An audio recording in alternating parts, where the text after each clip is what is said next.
Jangan lupa untuk subscribe videonya dan klik notifikasinya biar kamu tahu video terbaru.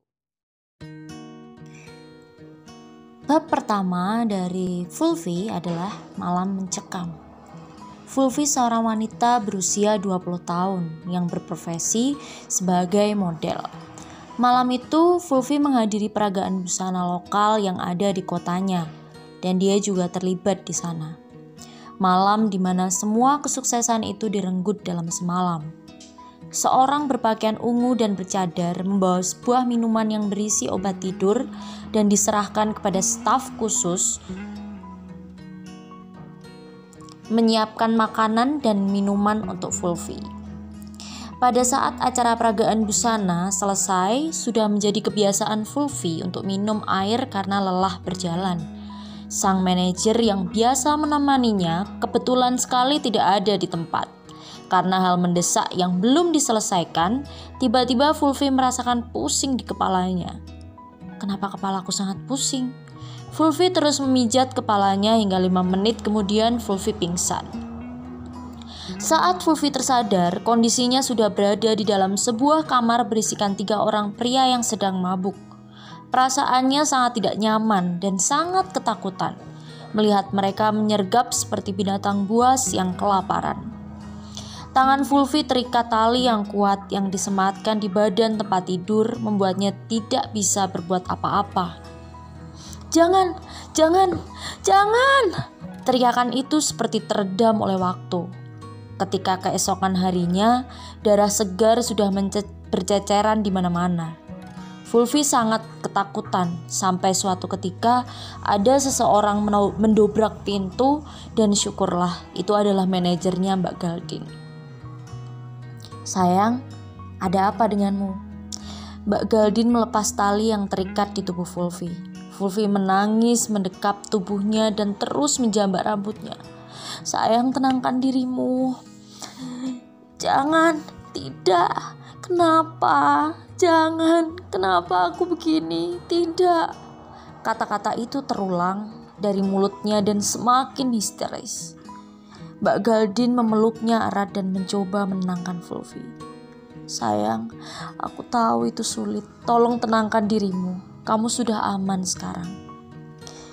Oh Tuhan, kenapa Fulvi bernasib seperti ini? Mbak Galdin bergumam dalam hatinya. Fulvi mengalami depresi berat dan tidak mampu keluar rumah. Karirnya sebagai model yang hampir menuai kesuksesan sekarang sudah hancur karena kehamilannya. 5 bulan kemudian, keadaan jiwa kata dokter semakin hari semakin membaik. Tapi dia masih sulit untuk bertemu orang lain. Fulvi sudah lama tinggal seorang diri, tanpa orang tua dan tanpa saudara. Karena 10 tahun yang lalu, orang tuanya meninggal dunia karena kecelakaan. Dan dia adalah seorang anak tunggal. Fulvi tinggal di sebuah apartemen besar yang didapatnya dari hasil kerja kerasnya sendiri. Semenjak karirnya hancur, sang manajer Mbak Galdin tetap setia di sampingnya. Mbak Galdin hidup dari pekerjaan sampingannya yaitu membuka toko kue di rumah. Bagaimana dengan Nona Fulvi? Tanya Mbak Galdin kepada Bibi Dharma, pembantu di apartemen itu. Dia sudah makan Nona Galdin. Dia sudah tidak mengamuk dan lebih sering diam di dekat jendela, kata Bibi Dharma. Terima kasih, Bi. Mbak Galdin masuk menemui Fulvi yang sudah bisa diajak berbicara. Bagaimana keadaanmu, sayang?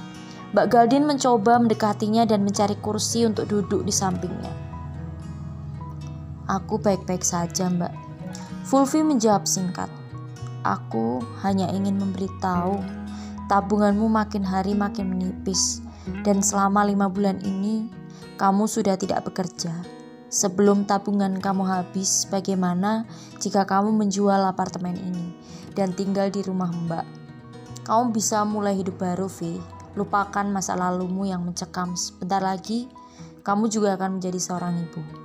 Aku sangat berharap kamu bisa menghirup udara bebas tanpa beban dan depresi lagi. Walaupun Mbak tahu melupakan kejadian itu adalah hal yang tersulit. Mbak, keadaanku ini tidak biasa. Aku hamil di luar nikah. Apa lingkunganmu bisa menerima orang sepertiku? Tanya Fulvi sambil meneteskan air mata lalu mengusapnya lagi. Mbak akan bilang ke warga setempat dan menceritakan kejadiannya yang asli kepada mereka.